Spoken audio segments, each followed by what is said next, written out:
Fishermen are also working with scientists to devise new methods to survey fish populations in hard-to-survey places.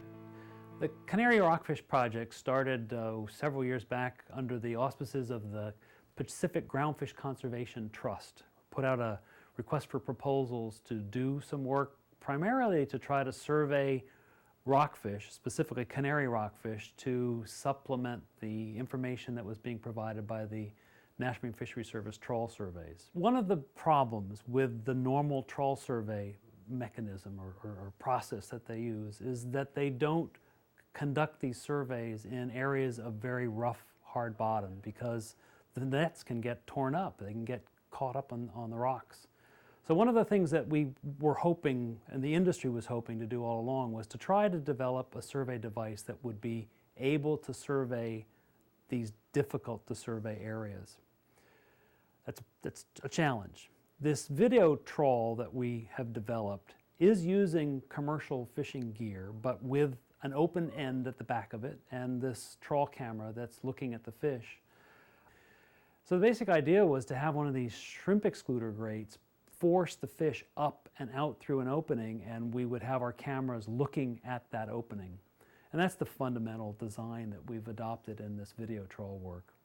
So again, the main purpose is to try to see the fish as they're moving through the net and out of the net with the notion that we would be able to count them and identify them to species.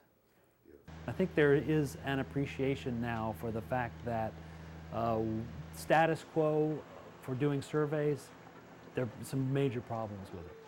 They aren't getting into the rock piles. They're not seeing where the fish are, and yet they're extrapolating from areas outside into those rock piles at densities that just don't make sense.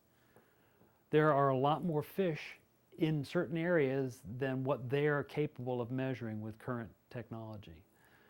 The clouds of krill are amazing. The lingcod stacked up on top of each other at the back end of this thing are amazing.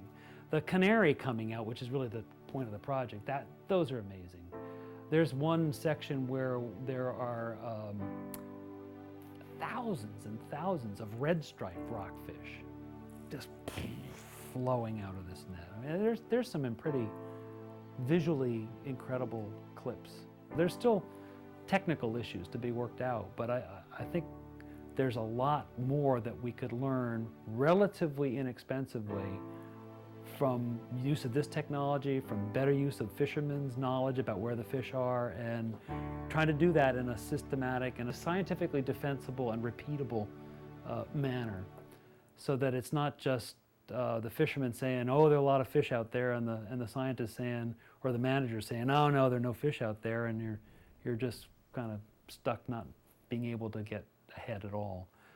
We had a group of the fish and game guys on the boat one time. So anyway, we're cruising around, and for several tows there, we noticed we were catching some rockfish. Well, we were in areas that don't traditionally carry rockfish, and the scientists were blown away by that. Like, we're not supposed to be catching these things here. And these guys had a really hard time getting their mind around that because it didn't fit their model.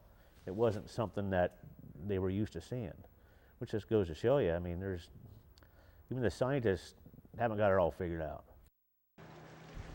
There needs to be a balance between the industry and the scientific community. What we see and what we do out there has to have more credibility than it does. We're professionals, and we're the ones that put the time in out there. We're the ones that are seeing the ocean change, the conditions change, what's up, what's down. And when you just have these surveys that are set up randomly, where you go out and do a station, or you do that every year and compare the same station, that doesn't mean that those fish aren't there. Those fish are either a migratory species, or they move in and out with the currents and the tides.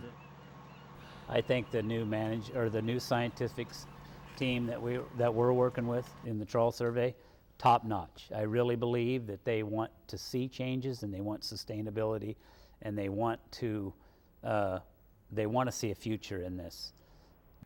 The ocean's a big ocean, and Fishermen, probably more than anyone, are out on the ocean observing things on a regular basis. And so it's always been my view that we have a lot to learn from fishermen and their experiences regarding where fish are, where the fish might be under different circumstances. We talked with one of the most experienced recreational fishermen on the coast, Jim Welter. We asked him why the public should believe what he says about the ocean. Because I've seen it. And my whole process in life is when I try to understand how God created it to function. I don't try to figure out what I can do to improve it or anything else. You first have to understand why and how it was created to function. If you don't have that concept, you're just guessing at it. You're just like throwing rocks at a puddle and wondering what you're going to hit. All the years I fished, you got different times you fish for different species. And where they're going to be feeding in the ocean, I tell you, if there's no food out there, the fish know where to go to find it when it is there. But we do know when we look out here and we see the kelp is breaking loose in the late part of the summer and it's breaking off and floating, it disappears. The habitat is gone. A good Pacific storm is just like a blender. I mean, it grinds it all up and it's gone. And to go out and try to understand that, those fish know ahead of time when to move offshore and when to come back. And the El Nino come, and all of a sudden we had no rockfish. They're gone. And oh, it's a disaster. No. And then when the cool water come back down from Alaska, all of a sudden here these fish showed up that's 8 and 9 years old. Mm-hmm. So obviously there's either more fish or they completely changed their plans, which, fish don't do that much. They got places they like, places they don't like. And that's the trouble. These rascals got tails, and they don't always conform to our little computer models. Probably the last maybe 5 or 6 years, I've seen situations where the life is so abundant. It's like the Discovery Channel, off your bow. Just so much feed, so much life, so many species for over such broad areas that it's hard to see how it can get much better, really, in comparison to what I've seen over the years. Fishermen are concerned how the public gets information about the fisheries and the ocean off Oregon. They've been told in school that the whole ocean is in crisis, and you just wonder how old their information is in the schools. If they'd got the information from Fish and Wildlife in the last few years on what's really in Oregon's waters, those kids would have a totally different outlook on what's going on with the fish. One of the things I do is I take the marine biology course out to whale watch. And in that, over the years of working with the marine biology class, I've developed a relationship with the marine biology teacher who is excellent. Our conversation last year was, I would tell her that the ocean is alive. I said, I just don't understand it, Beth. The ocean is alive, and everybody, you hear about the dead zones. You hear about the ocean is in crisis, But I said, from my window of my office, 130 days a year, going out in the ocean, looking down at the bottom, I just kept telling her, it's alive. It was so great when I received a call from her after the fishing season. She says, yeah, Joe, Captain Joe, the scientists caught up with you. I just read an article in the Oregonian that says, this last year, the ocean was alive.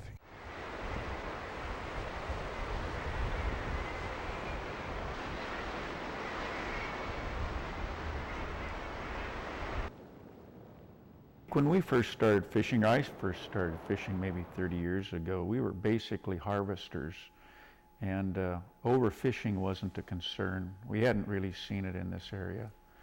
Sustainability was not really a word that many of us had even heard of. We became, I think, in many of our minds, stewards of the resource ourselves, because we realized that if it was going to last for any length of time, we had to take a proactive attitude towards making sure that techniques we used were not going to overuse the resources. When they say something, we take it to heart and take care of it, We don't overfish it. I'm confident that my grandkids and great-grandkids, great-grandson I got can run a boat if he wants to. Before regulation, before regulations makes you do a particular thing, I have always felt like I have practiced and was taught to be a good steward of the ocean resource. We've described the many changes that helped make Oregon's ocean fisheries sustainable. But there are timeless things about the fisheries that have not changed. We are builders. We go out, we create something. And if you don't create something, most countries end up going down the tube. We need to build stuff again. We're builders, we're thinkers, we're inventors. That's the American people.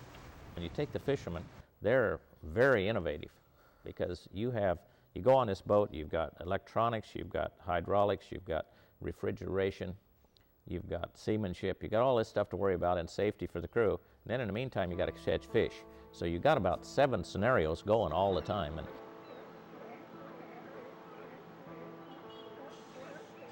the boat is the nucleus, and it's self-sustained, it's like a little town. And you're in there, and you're a crew, and you're the people of this little town, and this little town functions, and everything you do, if you do it right, the little town works good, and everything functions. If it doesn't, then you end up going to the dock, and pretty soon you lose your people in your little town because they don't trust you anymore. But the nucleus, when you got a good boat, is everybody understands their jobs, and they all work to one point. It's a teamwork thing. Corey Rock, Joe Rock's son, now captains his own boat. Corey describes the sacrifices it takes to be a successful fisherman. I knew he wanted to be at baseball games and a lot of things we had going on, but we also understand that he had to do what he had to do, and that was fine. I didn't really get to appreciate that till later on when I was driving the bus and needed to be away from my family, and then that all full circle, which was just the way, if you're going to commit to this, then you got to do that, and that's you got to be thankful you got people at home willing to support you. You have to have an understanding family and an understanding spouse to do this. You have to have somebody that's going to work with you and have the same mindset and the same goals that you have. Otherwise, it don't work, because then you are, in reality, living 2 separate lives, and you never can come back together, I'm just so grateful what like Joe and my dad have done. They haven't only made a career for themselves with their boats and stuff, but they've created a future for us too. And I started working with my dad in high school during the summers, and my brother did too. And he taught us how to work and how to fish and how to become a man, basically. When I got out of school, it was like, all right, go to college, or go fishing. So I went fishing, I didn't know what I wanted to be. So I just went fishing. My brother's doing it, my dad's doing it, And at first I didn't love it, and now I love it. Now that I got a family, I got kids, I got a future, and it's awesome. It really is.